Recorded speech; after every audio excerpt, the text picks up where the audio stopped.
A 2-year-old can't tie their shoes, can't cross the street alone, can't even wipe their own nose properly. But give that toddler 2 years, and they'll speak a language fluently. Give you a fully grown adult with a job, a degree, maybe even a driver's license, 10 years of language classes, and you'll still panic ordering coffee in another country.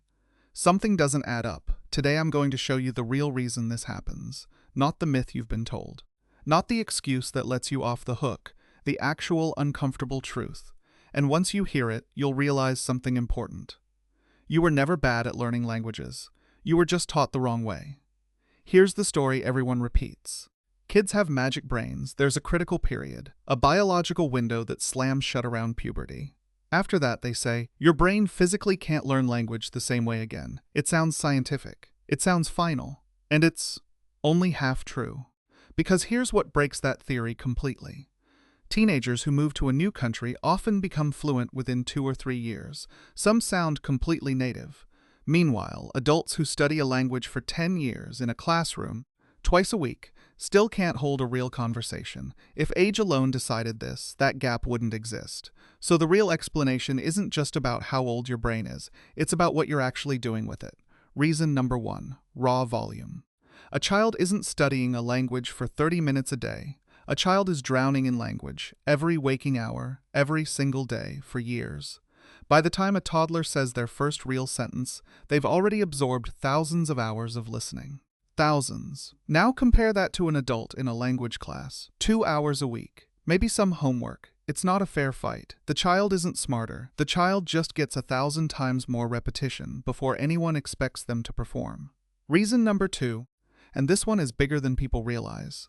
Children are allowed to be bad at language. Nobody laughs at a 2-year-old for saying, I gooed to the park. Nobody corrects a toddler mid-sentence and makes them feel stupid. Mistakes are just expected. Normal. Cute, even. Now think about adults.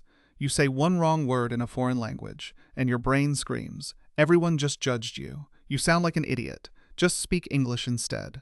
That fear doesn't just feel bad. It actually shuts down the parts of your brain responsible for language production. Stress hormones like cortisol interfere directly with memory and recall. So the adult isn't failing because their brain is too old. The adult is failing because their brain is in defense mode instead of learning mode. Kids learn faster partly because they're not scared to sound dumb. Adults are terrified of it. Reason number 3.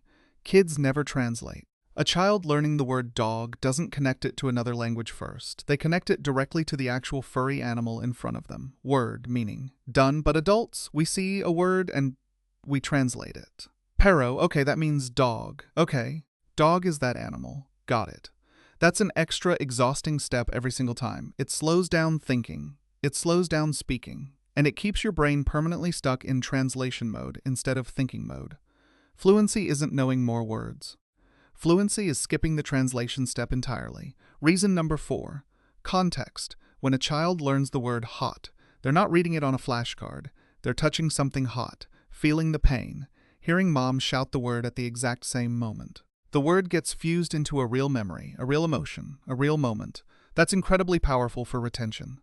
Now think about how adults usually learn. A list of vocabulary words, disconnected from any real experience. No emotion, no context, no urgency. Of course it doesn't stick. The brain remembers experiences far better than it remembers lists. Reason number 5. Time. A child has years before anyone expects them to speak well. Nobody's rushing them. Nobody's grading them. Nobody needs them to close a business deal in that language by next month. Adults, on the other hand, usually try to learn a language under pressure. For a trip, for a job, for an exam. That pressure creates urgency, but it also creates stress, shortcuts, and burnout. Real fluency isn't built under pressure. It's built through relaxed, repeated, low-stakes exposure. Exactly what children get, and adults almost never do. So here's the good news in all of this. None of these 5 reasons are about biology. Not one of them requires a young brain. They're about volume of input, freedom to make mistakes, thinking without translating, real context and emotion, and low-pressure repetition over time. Every single one of those is something an adult can rebuild. You don't need to be young. You need to change how you're training. If you actually want to learn a language faster, here's what this means practically. 1. Massively increase your input. Don't listen constantly. Podcasts, shows, background audio. even if you understand only half of it. 2. Speak before you're ready, and let yourself be bad. Fluency comes after mistakes, not before them. 3. Stop translating. Learn new words using pictures, actions, or definitions in the target language, not your native one. 4. Attach words to real experiences. Cook while listening to that language. Travel with it. Live inside it, not just study it. 5. Remove the pressure. Give yourself permission to learn slowly, consistently, without deadlines hanging over you. Do this, and you're not learning like a student anymore. You're learning like a child did, just with an adult's advantage. You already know how learning works. So the next time you see a toddler babbling away in a language you've struggled with for years, don't feel discouraged. Feel informed. They're not smarter than you. They just got lucky with the method, and now so do you. If this changed how you think about learning a language, that's exactly the point, because age was never really the problem. The method was.